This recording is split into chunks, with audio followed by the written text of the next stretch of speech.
You will hear a conversation between a dental receptionist and a patient. Now you have some time to look at questions 1 to 6.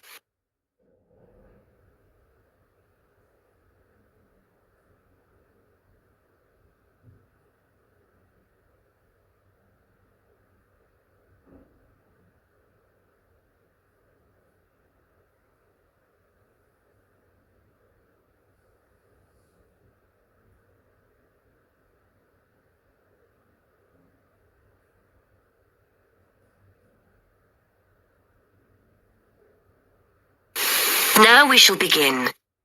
You should answer the questions as you listen, because you will not hear the recording a second time. Now listen carefully and answer questions 1 to 6. Hello, Mr. Budley. Is that your treatment finished for today? Yes, I've just had the X-ray for now.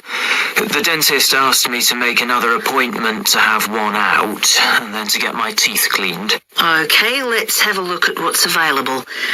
I've got a couple of free slots next week on the 16th. That's the Wednesday.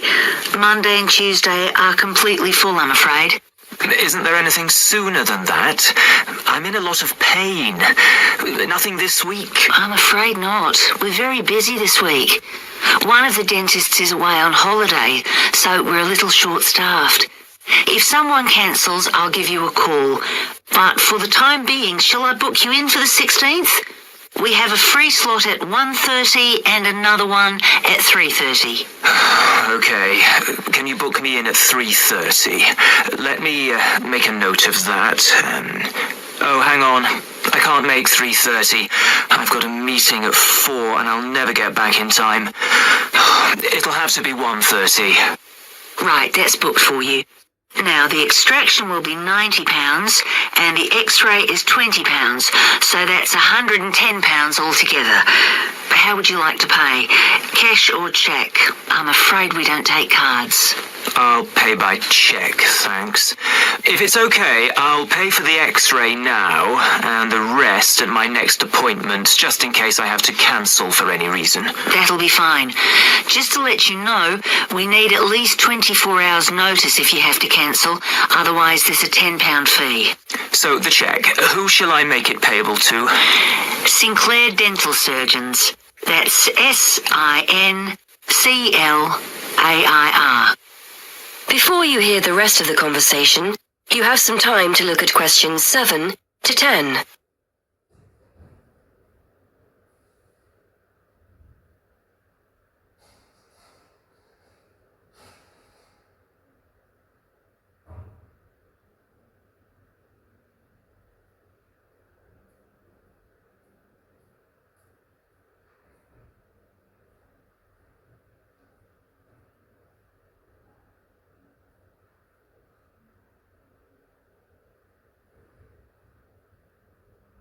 Now listen and answer questions 7 to 10.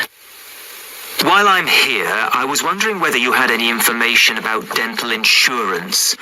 I think my teeth are beginning to show signs of age, and I might need a lot more treatment.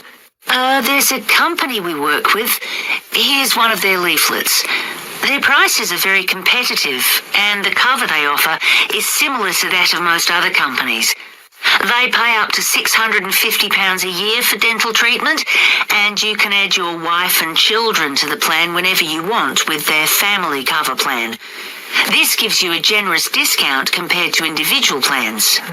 Thanks. It looks interesting. And they offer interest-free monthly payments too. There's a telephone number you can call for more information. Thanks. I'll take it home and have a closer read. Will I be able to claim for the treatment I'm having now? Any treatment you have after your membership starts will be covered. So if you're quick, you might get the cost of work next week covered. Thanks again. Well, I'll see you next week then. That is the end of section 1. You now have half a minute to check your answers.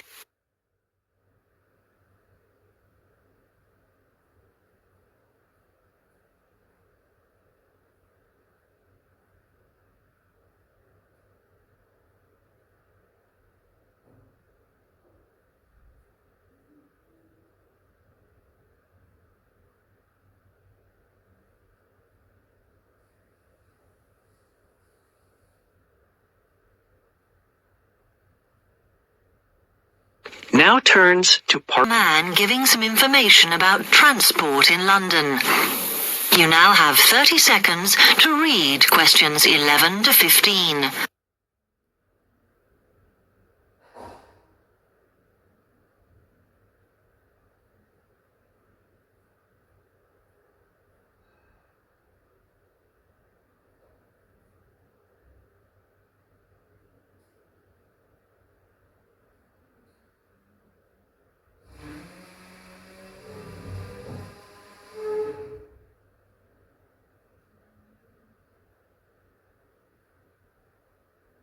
Now listen carefully and answer questions 11 to 15.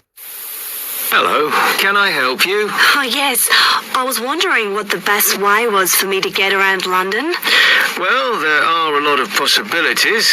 As you probably realise, the main ways to get around are bus, train and tube. Oh. The Underground. Oh. It depends how much you want to spend. All forms of transport offer special tickets, such as cheap day returns on the trains and so on. Overall, you'll spend less on the bus, as it operates on a basic flat fare for each journey.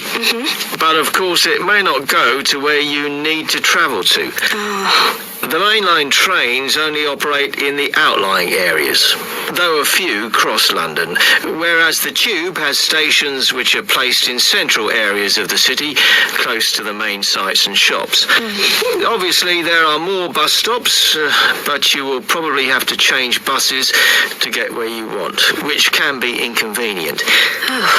You will find that the buses are mainly in the central areas, but some tube lines go quite a long way out of London, so you could use this for longer journeys. Having said that, the tubes do get very crowded, so you should use the train if you want to sit down. It does depend where you're travelling to. Well, I'm living on the outskirts, but I have to travel into London to college every day, and then around London when I'm here. Okay, so time is going to be an issue for you. The tube should be fast crossing London, but quite honestly, there are so many delays that it's not very efficient. Again, the train has fewer stops, so is probably your quickest option to get to and from college. Of course, which service you use might depend on how frequent it is. I mean, the trains might only be every 20 minutes or whatever, but a timetable is published to save you hanging around. There are a lot of tube trains at busy times of day, but fewer at other times, whereas the buses run every 5 minutes through most of the day, and there are night buses. But you'll need to check out your route first. You now have 30 seconds to read questions 16 to 20.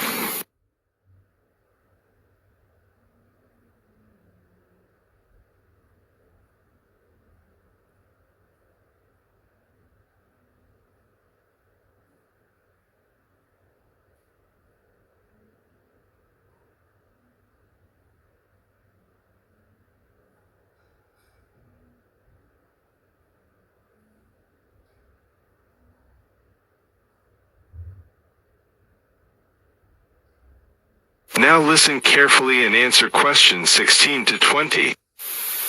Okay, thanks. How can I get from here to Hackney then? Right, well, you can choose. We're here at the information office, okay? Now, next to us, on the corner of the High Street and Sweet Street, is the bus stop, opposite the bank. The bus goes all the way to Hackney, but it is a very indirect route, so it could take ages. If you want to take the train, walk down the High Street towards the city, go past the bank, and on your left is the station, just before you get to the post office. There's a mainline service to Hackney Wick, so if you need to get into the centre of Hackney, you may need to pick up a bus when you get there. Opposite the post office, on the corner of Hart Lane, is the tube entrance. You'll see the big signs. That's probably the best way to get there, though you may have to change. It's probably best if you go and get a travel card first. To get to the ticket office, you go out of here onto the High Street. Then turn into South Street, and the ticket office is on your right opposite the cinema. Of course, you may decide it's quicker to take a taxi, but it's a long way, so I think it'll be very expensive. If you do want to get a cab, then the rank is outside here, just opposite the office. That is end of section 2. You now have half a minute to check your answers.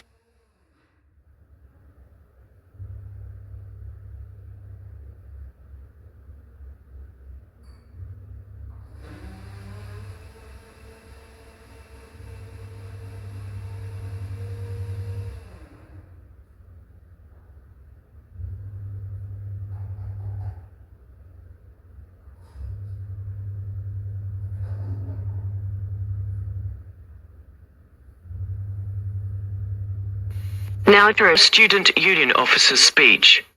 First, you have some time to look at questions 21 to 25.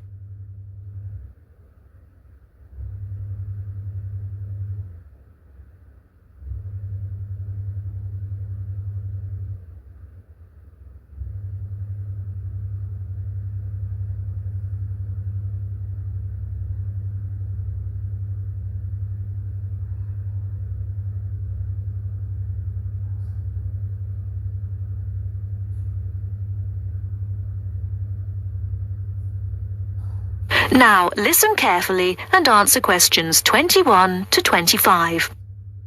Hi there. May I wish you a very warm welcome to Ealing College, and more especially to the Student Union. The Student Union is run by 4 sabbatical officers, of which I am one.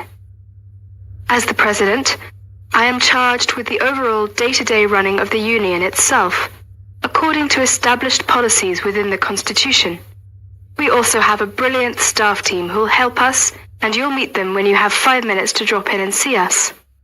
The last year has seen the Student Union grow from incorporating a bar and a few officers with a small shop into being a thriving concern, which controls, to its credit, 2 bars, a cafe bar or restaurant, a shop, a comprehensive welfare department, and numerous offices. All this has been achieved by sheer hard work and dedication on the part of last year's sabbatical team and staff, who overcame many obstacles and teething problems, but won through in the end. This year, our aims as a team will be to consolidate on what has already been achieved, and to secure the future of the union. With the new post of Vice President, Social and Communications, our main emphasis will be on communications within the college, which has always proved a problem in the past, but one which we hope to improve upon this year. One way will be the regular publication of a student union magazine, so all you budding journalists, come on down. Before you hear the rest of the talk, you have some time to look at questions 26 to 30.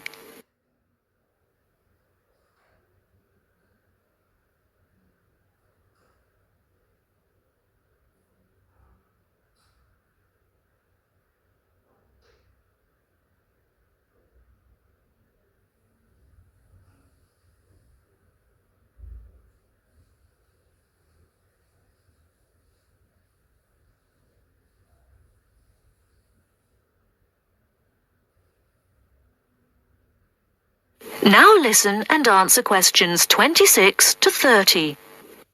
We are very aware that a lot of you have never had any contact with student unions before, and don't know what they are or what they can do for you. So basically, here's a quick rundown.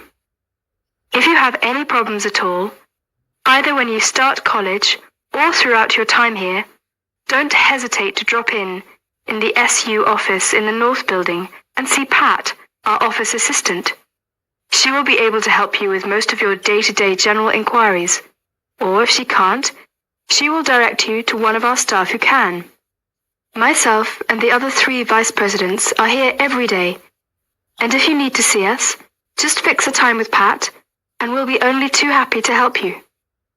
By the way, queries or problems can range from a late grant check, finding a place to live and academic matters, right through to the best places to eat, directions to the bar, or somebody blocking you in the car park.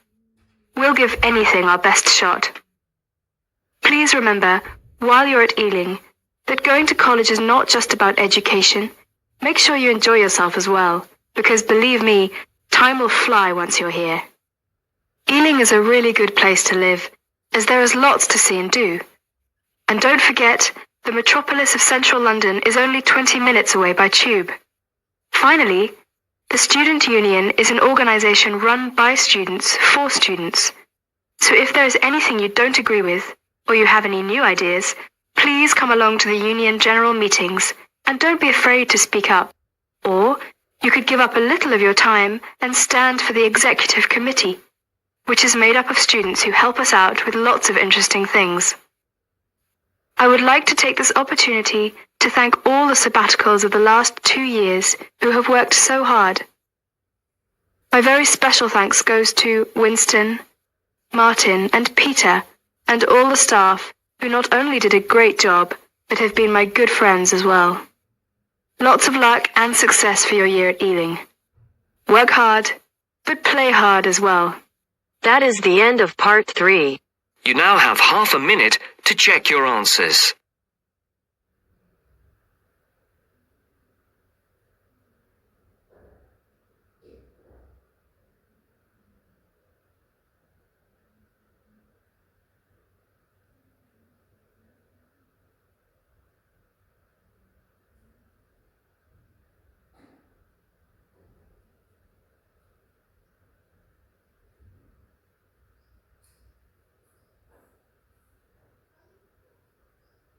And the effect of architecture on people's mood. First, you have some time to look at questions 31 to 40.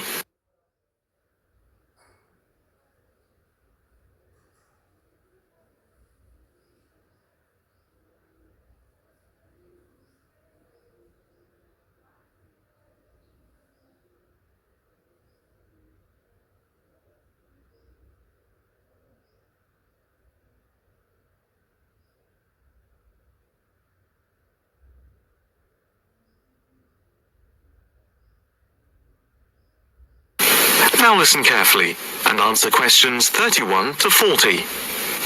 My group has been doing a project on the importance of architecture in people's lives and whether it has any impact on the lives of people in general.